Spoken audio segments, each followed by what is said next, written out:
ایک درویش بھی گزرے سادے بندے حضرت بہلول دانا اسی کسی دے کچھ بھی نہ لگ دے تے نہ کو ساڈا دردی بالکل سادے بندے کوئی بات نہیں کوئی کسی قسم کا لینا دینا نہیں کپڑے بھی پھٹے پرانے حضرت بہلول دانا رحمت اللہ علیہ سے بھی ایک شخص کی ملاقات ہوئی تو بعض بندے ہوتے ہیں نا انہیں 2-4 پہیلیاں یاد کر لی ہوتی ہیں 2-3 کہانیاں وہ کہتے ہیں جی میرا کسی مولوی نے سوال دا جواب نہیں دیتا مننا کہا دیتا ہوں جی کوئی مولوی میرے بھی سوال دا جواب تو چونکہ آپ کا ارادہ ہی نہیں ہے سوال کا جواب لینے کا آپ نے پہلے فیصلہ کر لیا ہے کہ میں نے سوال ہی ایسا کرنا ہے جس کا کوئی جواب ہم لوگ پتہ کیا کرتے بے معنی سوال اس لیے نبی پاک صلی اللہ علیہ وسلم نے فرمایا ہے کہ جس نے دین کا علم اس لیے سیکھا کہ جاہلوں پہ روب جمائے گا یا علماء سے بحث کرے گا اللہ اسے جنت کی خوشبو بھی عطا نہیں کرے بحث کرنے کے لیے علم نہ سیکھے عمل کرنے کے لیے علم سیکھے اور عمل کا رستہ اپنے لیے آسان کرنے کی کوشش کرے عمل کا رستہ اسی طرح کا ایک بندہ تھا وہ کہتا تھا جی میرے سوال کا جواب کبھی نہیں کسی نے دیا اس کی ملاقات ایک درویش سے ہو گئی حضرت بہلول دانا سے فرمانے لگے پوچھو بھائی کیا سوال ہے کہنے لگا بابا میرے 3 سوال ہیں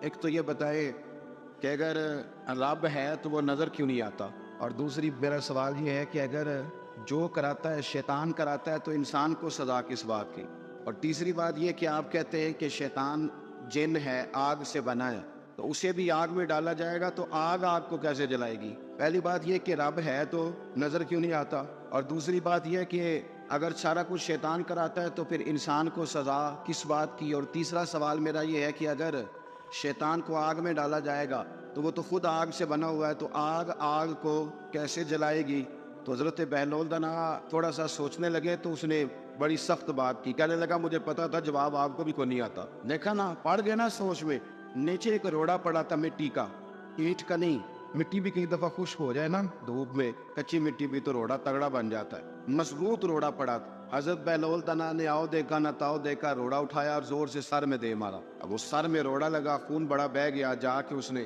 کوتوالے شہر کو سمجھنے ایس ایچ او کو رپورٹ کرا دی کہ بابے نے نا میرا سر پھوڑ دیا ہے بلا لیا وہ ایسا چکانے لگا بابا تو اس طرح کا ہے نہیں اس نے کہا جی مار دیا اب دیکھیں وہ کیا ہمارے ہاں پہلے نتیجہ لیا جاتا ہے اور بڑے جناب اس کے پروگرام ہوتے ہیں پلاننگ ہوتی ہے اس کے مطابق پھر پرچہ کٹتا ہے وہ جی میرا سر پھوڑ دیا ہے بلا لیا کہنے لگا یار وہ تو درویش بندے ہیں اگر تو کہتا ہے تو چلو بلا لیتے آپ آ گئے تشریف لائے تو اس نے کہا بابا آپ نے پتھر مار کے اس بندے کے سر کو پھوڑ دیا ہے تو حضرت بہلول دانا کہنے لگے نہیں میں نے تو نہیں پھوڑا میں نے تو اس کے 3 سوالوں کا ایک جواب دیا ہے 3 سوالوں کا ایک جواب اس نے کہا کیا فرمانے لگے اس سے پوچھ لو اس نے کہا جی کیا سوال تھے آپ نے اس نے کہا جی پہلا میرا سوال یہ تھا کہ رب ہے تو نظر کیوں نہیں آتا تو آپ فرمانے لگے میں نے تجھے روڑا مارا درد ہو رہی ہے کہنے لگا ہاں کہنے لگے دکھا درد ہوندی ہے نا ویسے میرے میدے میں درد ہے جی کتے ہے جی میدا نظر درد ہوتی ہے کہ نہیں کہتے ہیں میرے جگر میں تکلیف ہے جگر نظر آ رہا ہے کہتے میرا دل سوڑا پیندا ہے کتے جے دل لیا انہوں ٹھنڈی بال وائیے دل ہے پر نظر میں تو کہا کرتا ہوں ہمارے جسم میں بہت سارے ایسے حصے ہیں جو اللہ نے بنائے ہیں ہمارے ساتھ ہے اور ہم انہیں دیکھ سکتے ہیں ہماری پشت ہے نا ہمارے ساتھ ہماری اپنی ہے نا جی کوئی بندہ لاکتے مارے چاندتے انہیں لڑنے ہے کہ نہیں کوئی ڈنڈا مارے تو لڑائی ہو جاتی ہے لیکن کبھی پشت دیکھی بھی ہے تو حضرت بہلول دانا کہنے لگے کہ اگر درد ہے تو پھر وہ کہنے لگا جی وہ دکھائی تو نہیں نہ جا سکتی پر ہے تو صحیح نا تو آپ فرمانے لگے رب ہے پر دکھایا تو نہیں نہ جا سکتا تو قیامت میں نظر آئے گا اور آئے گا تو انشاءاللہ سارے دیکھیں گے کھول کے دیکھیں گے اور راج کے دیکھیں گے اور میرے نبی پاک فرماتے ہیں میں نے اپنا رب دیکھا ہے تو بڑی سونی صورت میں دیکھا ہے بڑی سونی صورت میں اور یہی بہتر ہے کہ پردوں میں وہ پردہ پوش رہے وہ اگر پردے اٹھا دے تو کسے ہوش رہے اچھا دوسری بات حضرت بہلول دانا فرمانے لگے تیرا دوسرا سوال کیا تھا کہنے لگا جی میرا دوسرا سوال یہ تھا کہ جو کراتا ہے شیطان کراتا ہے تو پھر انسان کو سزا قیامت میں کیوں ملے گی تو آپ فرمانے لگے جا پھر تجھے روڑا بھی شیطان نہیں مارا میرے اوپر پرچہ کیوں کٹا دیا پکڑ جا کے اس کو ایک دوست سوال پوچھ رہا تھا مجھ سے کہنے لگا پیر صاحب میں نے طلاق دے دی ہے بیوی کو غصے میں نے کہا طلاق ہو گئی کہنے لگے میرا ارادہ ہی نہیں تھا وہ تو غصہ تھا تو نکل گئی میرا ارادہ میں کہ تو جو ایک بندہ مار چڑھے انہوں قتل ہی کر دے تو بعد چاکھے میرا ارادہ تو تیرے اتنا کو کہن نال کر دے میرا خیال ہے تیرے کچھ نہیں کہیں گے تیرے تے پرچہ بھی میرا ارادہ ہی نہیں تھا غصہ آیا لڑائی اور کئی دفعہ ایسا ہوتا ہے کہ غصے کے عالم میں آپ کا واقعی مارنے کا ارادہ نہیں ہوتا لیکن غصے میں پتہ ہی نہیں چلتا کون سا گھوسا کون سا مکہ کس کو لگ جاتا ہے نا جی اب کو بندہ کہ میرا ارادہ نہیں تھا تو سزا ملے گی کہ نہیں ملے گی تو اس لیے حضرت بہلول دانا رحمت اللہ تعالیٰ علیہ فرمانے لگے کہ رب ہے اس کے جلوے جگہ جگہ نظر آتے ہیں اور اس کی ذات قیامت میں نظر آئے وہ کس طرح کا ہے، کس معیار کا ہے، کس حال میں ہے، یہ پتہ قیامت میں چلے گا۔ آپ نے فرمایا تیرا تیسرا سوال کیا تھا؟ کہنے لگا جی میرا تیسرا سوال یہ تھا کہ شیطان آگ سے بنا ہے، تو آگ کو آگ میں ڈالیں گے تو اسے کیا تکلیف ہوگی؟ تو آپ فرمانے لگے تو کس چیز سے بنا ہے؟ کہنے لگا مٹی سے۔ تو فرمایا میں نے تجھے کیا مارا ہے؟ کہنا مٹی۔ فرمایا درد ہوئی ہے؟ کہنے لگا بڑی۔ فرمایا اسے بھی ہوگی۔ ہوئی ہے نا درد؟ کہنے لگا ہوئی ہے۔ تو فرمایا اسے بھی۔ ایک مضمون، ایک کالم نگار ہیں، کبھی کبھی ان کا پڑھتا ہوں تو میرا تھوڑا بہت ان سے رابطہ بھی رہتا ہے۔ ایک دن انہوں نے مضمون لکھا تو مضمون یہاں سے شروع کیا، کہنے لگے کہ ایک چودھری کا بیٹا مر گیا تو ایک غریب کا بچہ اپنی دادی سے پوچھتا ہے کہ اب چودھری کون بنے گا؟ تو اس نے کہا اس کا بیٹا۔ تو وہ کہنے لگا دادی اگر وہ بھی مر گیا؟ تو اس نے کہا اس کا بیٹا۔ اگر کہا وہ بھی مر گیا تو اس کا بیٹا۔ تو دادی کہنے لگی پترا سارا پنڈ بھی مر جائے تو چودھری نہیں بن سکتا۔ میں ان کالم نگار نے فون کیتا، میں نے کہا یہ تو نے کیا فضول بات لکھی ہے، میرے ساتھ چل میں تجھے بتاتا ہوں غریبوں کے بچے چودھری بنے ہوئے۔ ہاں چل میرے ساتھ، میں دکھاتا ہوں۔ اگر امیر کا بچہ ان پڑھ نکلا ہے تو وہ گن لے کے بینک کے دروازے پہ کھڑا ہے، وہ چوکیدار ہے۔ اور اگر غریب کا بچہ پڑھ گیا تو وہ مینیجر بن کے اندر کرسی پہ بیٹھا ہوا ہے۔ تو بچوں میں صلاحیت پیدا کر۔ یہ تو نے کیا بات کر دی کہ چودھری نہیں بن سکتے؟ یہ تجھے کس نے کہا؟ یہ تو بچوں کو اقبال کہنے لگے کہ شکایت ہے مجھے یا رب خدا بندان مکتب سے، سبق شاہی ہے بچوں کو دے رہے ہیں خاک بازی کا۔ یہ آپ کیا بات کر رہے ہیں؟ انہیں بتاؤ کہ تم سارا کچھ بن سکتے ہو، تمہارے اندر کیا کمزوری؟ حضرت بہلول دانا رستے میں بیٹھے تھے تو ہارون رشید حج کر کے آ رہا تھا۔ تو رب کے بندے بھی رب کے بندے ہوتے ہیں، اسی کسی دے کچھ بھی نہیں لگتے تے نہ کوئی ساڈا دردی۔ آج صبح کچھ دوست مجھ سے ٹائم لینے آ گئے تو قاضی صاحب گئے ہیں، میں نے مسجد بھی وہاں رکھی ہوئی ہے جہاں آگے بس پیلیاں ہیں، سادہ سا کام رکھا ہے، چھوٹا سا نظام رکھا ہے۔ تو مینوں کہنے لگے جلسے دے پیسے کنے لیندے ہو؟ میں کہا ساڈی مسیت مدرسہ تے ساڈا حلیہ ویکھ کے تانوں لگدا ہے اسی پیسے لیندے ہوواਂگے؟ کرما لیا پیسے لیندے ہوندے تے کدھر ڈیفینس وچ ہوندے۔ یہ آپ ہماری بات کو سمجھ، سانو تخت ادارے دی لوڑ کی ہے؟ نالے کی لگے شہر ببول دے نال، اور سجنا اسی اپنی بال کے سیکنے آ، ہاتھ نہیں پھیلاتے کسی کے آگے، تو غلط جگہ پہ آیا، اسی اپنی بال کے سیکنے آ، ہم بڑے پکے لوگ، پکے۔ میری بات پہ توجہ کرے کہ عرض کر رہا ہوں، اللہ آپ کو جزائے خیر دے، غور فرمائیں۔ دیکھیں نا میرے لیے بڑا مشکل ہو جائے، میری بڑی تکلیف ہے، میرے یہ ٹانگوں میں زخم ہے، میں چل ہی نہ سکوں، اور اگر بندے نے پیسے طے کیے ہوں تو پھر تو وہ ٹینشن میں رہتا ہے، وہ تو بڑا پریشان رہتا ہے کہ دیہڑی تھوڑی لگی، پھر وہ ڈھونڈتا ہے کہ کوئی دیگر تو بعد بھی مل جانا نا فیصلہ باد تے 10 بھی رلدا۔ لیکن اگر آپ کا ارادہ ہو نا وہ یار سون تو معمولی آدمی نہیں، تو مدینے والے محبوب کے دین کا نمائندہ بنا ہوا ہے، تو پھر جو چسکا ہے نا وہ بھی بڑا ہی شاندار ہے۔ پھر وہ خواجہ صاحب کہتے ہیں کوٹ مٹھن سے کہ میں اپنی حیاتی تو قربان تھی ماں، اور دیکھو میری محمد تقیندے گزر گئی، دیکھو میں کتنا خوش بخت ہوں۔ اور بریلی کے امام فرمانے لگے فرشتے بھی کرتے ہیں تعظیم میری، فدا ہو کہ ان پر یہ عزت ملی ہے۔ سنیں اور یاد رکھ، حضرت بہلول دانا بیٹھے تھے تو ہارون رشید گزر رہا تھا گھوڑے پہ، حج کر کے آ رہا تھا، تو بڑے اس کے نعرے لگ رہے تھے، تو بابا کونے میں بیٹھا ہے، بڑے نعرے پیچھے ہٹ جاؤ پیچھے ہٹ جاؤ پیچھے ہٹ جاؤ۔ اور ہمارے اہل سنت میں تو جس دن آپ نے کہہ دیا نا پیچھے ہٹ جاؤ، یہ تو مطلب ہے ان کسی نہیں ہٹنا۔ اگر آپ کہنے رستہ دے دو تو اس کا ترجمہ یہ ہے کہ اب کسی نے رستہ نہیں دینا، یہ مزاج ہے۔ یعنی کوئی بندہ ویسے، ہمارے یہاں ایک پل بنا شہر میں نیا، تو ایک دن وہاں رش بڑا تھا، تو میں نے ایک دوست سے کہا کہ پتہ نہیں تھے بندے کیوں کھڑے ہوئے، تو کہتا ہے ایک ویسے کھلوتا ہونا ہے، باقی پھر ٹور کے ہونے پتہ کرو کیوں کھلوتا ہے۔ یہ مزاج ہے، اس مزاج کو بدلیں، تھوڑی تحقیق بنائیں اپنے ذہن میں۔ جس طرح سے قومیں کمزور ہو جاتی ہیں، آپ قومی ذہن بنائیں، وقت کو ضائع نہیں کریں۔ وہ بڑے لوگ تھے، بڑا مجمع تھا، لیکن حضرت بہلول دانا کونے میں بیٹھے تھے۔ ہارون رشید خود چل کے گیا، کہنے لگا بابا کیا دیکھ رہے ہو؟ تو آپ فرمانے لگے دیکھ جی رہا ہوں کہ تجھ سے پہلے بھی لوگوں نے اپنے بڑے نعرے لگوائے، آج انہیں پوچھتا کوئی نہیں۔ دیکھیں نا میرے جیسے لوگوں کو غلطی لگ جاتی ہے کہ ہمارے بڑے اشتہار چھپتے ہیں، ہمارے لیے بڑے لوگ آتے ہیں، لیکن او پئیاں دس دیاں قبراں جنہاں تے پھل پئے، او پایا ادھروں کوئی نہیں جی آمدا، ادھروں لکھاں گئے۔ ہمیں غلطی لگ جاتی ہے، غلط فہمی بن جاتی ہے۔ سنو اور یاد رکھنا، جب کہا نا کہ تیرے جیسے میں نے بڑے دیکھے، بڑے نعرے لگے، پر آج پوچھتا کوئی نہیں، تو ہارون رشید کہنے لگا بابا وقت کا بادشاہ ہے، یہاں ایم کسی سے ذرا تگڑی سلام لے لے تو بندے کہتے ہیں میرے اب سارے کام بن گئے، لیکن توحید اور رسالت والے لوگوں کا مزاج دیکھو کیا ہے۔ کہنے لگا بہلول دانا سے ہارون رشید کہنے لگا بابا جی کوئی حکم ہوا تو بتائیے گا۔ تو جناب بہلول دانا ہنسنے لگے، مسکرانے لگے، کہنے لگا جی میں نے کوئی لطیفہ تو نہیں سنایا، عرض کیا کوئی حکم ہو تو بتائیے گا۔ آپ فرمانے لگے یار تو بندہ ہو کے کس طرح کی باتیں کر، جا اپنا کام کر، جا کے جا وہ رستہ ہے اپنا رستہ ناپ۔ کہنے لگا حضور بتائیں تو صحیح۔ آپ فرمانے لگے سونا ہارون رشید تیرا کیا خیال ہے کہ میرا رب ہارون رشید کو دے گا اور بہلول دانا کو بھول جائے گا؟ یہ تو نے کیسی بات کر دی، یہ تو نے کیا کہا کہ میرے لیے کوئی حکم ہو تو جا اپنا کام کر جا۔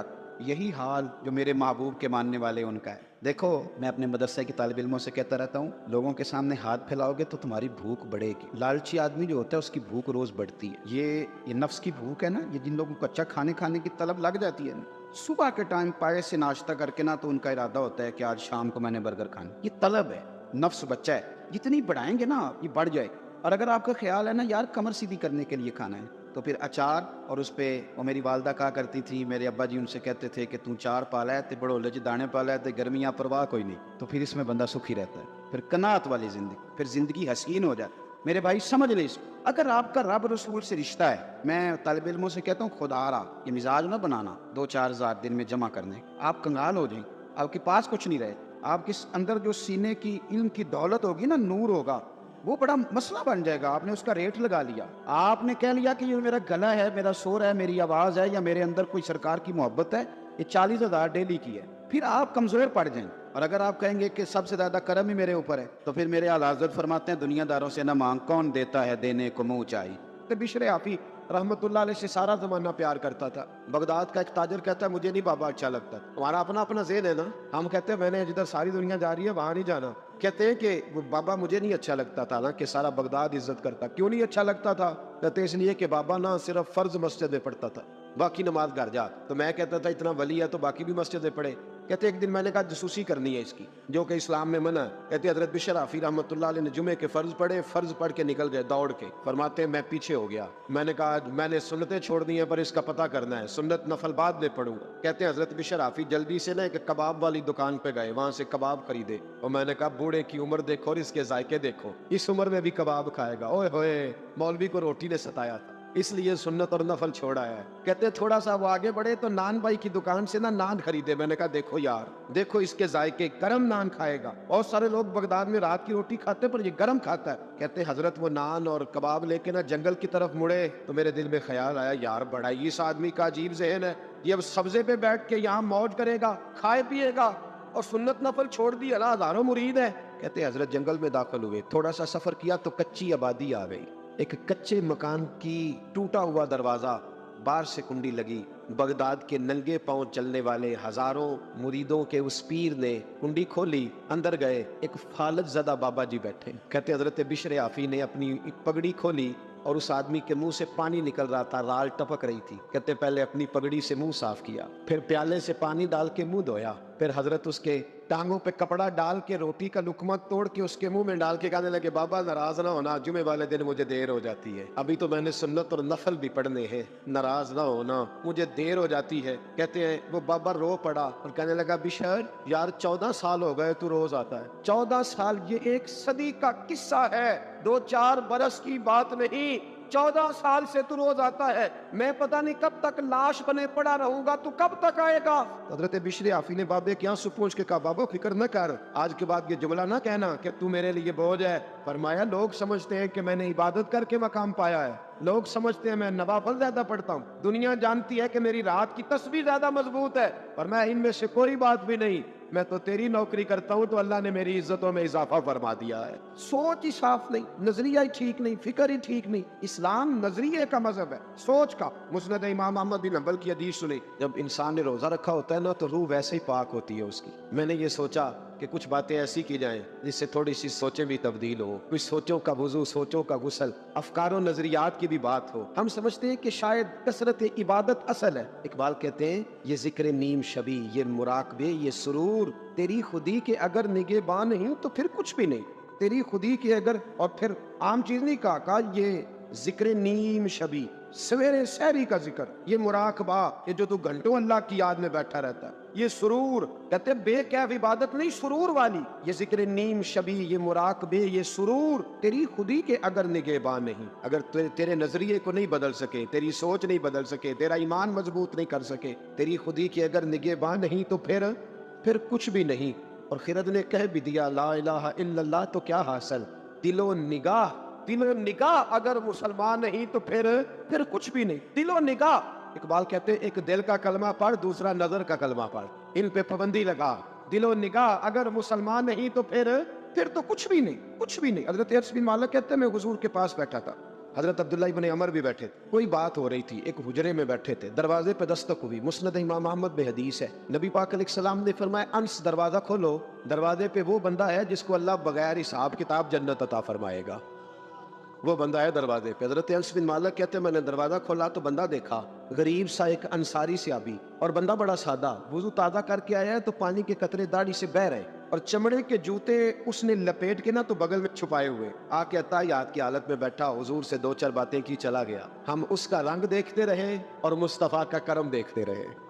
اس کو حضور نے جنتی کہا ہے۔ کہتے ہیں اگلے دن اسی ٹائم اسی وقت ہم حضور کے پاس بیٹھے تھے، پھر دروازے پہ دستک ہوئی۔ حضور نے فرمایا دروازہ کھولو، دروازے پہ وہ بندہ ہے جس سے اللہ بغیر حساب کتاب جنت عطا فرمائے گا۔ کہتے ہیں دروازہ کھولا اور جیسے ہی میری نظر پڑی، بندہ بھی وہی ہے جو کل آیا تھا اور انداز بھی وہی ہے جو کل تھا، اسی طرح پانی کے قطرے، اسی طرح جوتے بغل میں۔ السلام علیکم، کل حضور فلاں بات کی تفصیل پوچھنی مجھ سے رہ گئی تھی، غلطی ہوگی، دوبارہ آیا ہوں۔ اس نے اپنی گفتگو کی، چند جملوں میں بات سمیٹی، چلا گیا۔ فرماتے اتفاق کی بات کہ دن تیسرا، بندے بھی ہم دونوں، میں اور عبداللہ ابن عمر، حضرت انس بن مالک کہتے ہیں دونوں بیٹھے تھے، سیم ٹائم سیم ڈے۔ پھر دستک ہوئی، حضور نے فرمایا دروازہ کھولو اور مسکرا کے فرمایا دروازے پہ وہ بندہ ہے جس سے اللہ بغیر حساب کتاب جنت عطا فرمائے گا۔ کہتے ہیں کھل اٹھے ہمارے چہرے، باہر گئے، دستک ہوئی تھی، دروازہ کھولا۔ فرماتے مجھے یقین تھا وہی ہوگا جو 2 دن پہلے آیا تھا، اور میرے یقین کے مطابق ہی کام ہوا، وہی بندہ تھا جو کل بھی تھا، جو پرسوں بھی تھا، حالت اور کیفیت اور انداز بھی وہی تھا۔ پانی کے قطرے بہ رہے ہیں اور اس شخص نے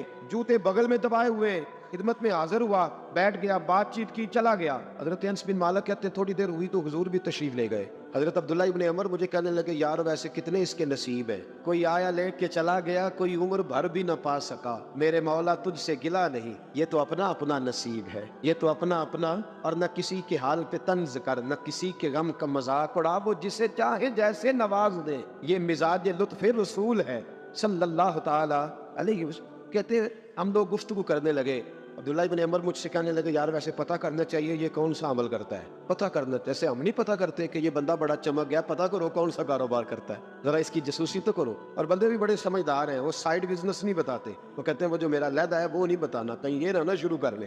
حالانکہ انسان کے پاس جو خوبی، جو اللہ نے اسے دولت دینی ہوتی ہے، وہ اپنا اپنا نصیب ہوتا ہے، وہ گھر میں بیٹھے بھی اللہ عطا کر دے۔ وہ کہتے ہیں کہ پتہ کرو کیا عمل کرتا ہے، تو حضرت عبداللہ ابن عمر کہتے ہیں میں اس کے پیچھے ہو گیا، اس سے سلام لی، تو میں نے کہا مجھے 2-3 دن کے لیے مہمان بنا لو گے؟ مان نہ مان، میں تیرا مہمان، 2-3 دن کے لیے مہمان بنا لو گے؟ تو کہتے ہیں مجھ سے کہنے لگا کوئی گھر میں جھگڑا ہو گیا ہے، کیونکہ پڑوس میں تو تمہارا قریب ہی تو تمہارا گھر ہے، میرے مہمان بننے کو کچھ جھگڑا ہے؟ تو میں نے کہا چلو ایسے ہی سمجھ لو، پر مجھے مہمان بنا لو۔ کہتے ہیں میں 3 دن اور 3 راتیں اس شخص کے ساتھ رہا، وہ کتنا صدقہ کرتا ہے میں نوٹ کرتا رہا، نماز کتنی پڑھتا ہے، اس کا کیا، میں چاہتا تھا کہ وہ عمل مجھے ملے جس کی برکت سے مصطفیٰ نے اسے 3 مرتبہ جنتی فرمایا ہے، تاکہ وہ کیفیات مجھے بھی ملے۔ حضرت عبداللہ ابن عمر کہتے ہیں کہ میں نے کوئی خاص چیز نہیں دیکھی، وہ عشاء پڑھتا تو فجر تک بستر پہ کروٹیں لیتا، اور میں الحمدللہ اٹھ کے تہجد بھی پڑھتا، نوافل بھی پڑھتا۔ کہتے ہیں وہ 1 سپارہ پڑھتا، میں 3 پڑھتا۔ فرماتے ہیں اس نے 3 دنوں میں کھجور بھی صدقہ نہیں دی، کہ کھجور بھی، اور میں نے بڑے بڑے غریبوں کی مدد کی۔ میں کہنے لگا کہ عمل تو میرا زیادہ ہے اس سے، پھر خوبی کیا ہے؟ خاص توجہ کرنا، اسلام اور دین کا جو فکری اساس، جو فکری اساس ہمیں صحابہ نے دی۔ حضرت عبداللہ ابن عمر کہتے ہیں میں نے تیسرے دن سے کہا بھائی اللہ تیرا بھلا کرے، تو نے بڑی خدمت کی، میں نے جانا ہے میرا کوئی جھگڑا نہیں ہوا تھا، میں تو بس تیرا عمل دیکھنے آیا تھا کہ تو عمل کیا کرتا ہے۔ تو وہ صحابی کہتے ہیں مجھے کہنے لگے یار تو میرا عمل دیکھنے آیا تھا، مجھے بتا تو صحیح کیوں دیکھنے آیا میرا عمل، تجھے کیا ضرورت پڑی میری جاسوسی کی؟ تو کہتے ہیں مجھ سے جب اس نے سوال کیا تو میں نے اس کو کہا بھائی تو 3 دن آیا نا، ہم بیٹھے ہوئے تھے، کہا ہاں میں آتا رہا ہوں، کا 3 دن نبی پاک نے فرمایا اللہ تجھے بغیر حساب کتاب جنت عطا فرمائے گا۔ تو میں چاہتا تھا کہ میں ذرا جاسوسی کروں، ذرا دیکھیں، کھوج لگاؤں کون سا ایسا عمل ہے، آپ بھی ذرا دھیان دیجئے گا کون سا ایسا عمل ہے، حالانکہ تو عشاء پڑھتا ہے، اٹھ کے فجر پڑھتا ہے، میں تہجد بھی پڑھتا ہوں، تیرا سپارہ 1 ہے میرے 3 ہے، کون سا ایسا عمل ہے جس کے سبب تجھے جنت ملے گی؟ کہتے ہیں وہ صحابی کہنے لگے یار کوئی ایسا عمل نہیں، کوئی شے نہیں، میں اس قابل ہی نہیں، من نانم کے من دانم، جو میں ہوں مجھے پتا ہے۔ کہا پھر کوئی بات تو ہوگی، تیری مہربانی بتا دے، میں نے 3 دن 3 راتیں محنت کی ہے، بتا دے۔ کہتے ہیں وہ کہنے لگے اگر تجھے بتاؤں نا تو پھر سن، میں جب رات کو سوتا ہوں تو اپنے دل پہ نظر ڈالتا ہوں، اور سویرے جب اٹھتا ہوں تو پھر اپنے دل پہ نظر ڈالتا ہوں، موبائل پہ نہیں، کنجی پہ نہیں کہ چابیاں کدھر ہے، بٹوے پہ نہیں، میں رات کو سوتے ہوئے بھی اپنے دل پہ نظر ڈالتا ہوں، سویرے اٹھتے ہوئے بھی میں سب سے پہلے اپنے دل پہ نظر ڈالتا ہوں۔ فرماتے ہیں الحمدللہ میرے دل میں کسی کا حسد نہیں ہے، کسی کے بارے میں کوئی کینہ نہیں، کوئی کسی کے بارے میں میل نہیں، میں اللہ کے ہر بندے کے بارے میں سوچ، نظریہ، فکر اچھی رکھتا ہوں۔ اور فرمایا میں تیرے بارے میں بھی عبداللہ یہی سوچتا ہوں کہ تو مجھ سے زیادہ نیک۔ الحمدللہ اس وقت بھی میرا ذہن یہ ہے کہ انس بن مالک مجھ سے زیادہ پرہیزگار ہے، اس وقت بھی میری سوچ یہ ہے کہ محبوب کے سب صحابہ میں سب سے کمزور میں ہی ہوں۔ نہ عبداللہ ابن عمر کہتے ہیں میں نے اس کا ہاتھ چوما، میں نے کہا سمجھ آ گئی ہے، تیرا نظریہ، تیری سوچ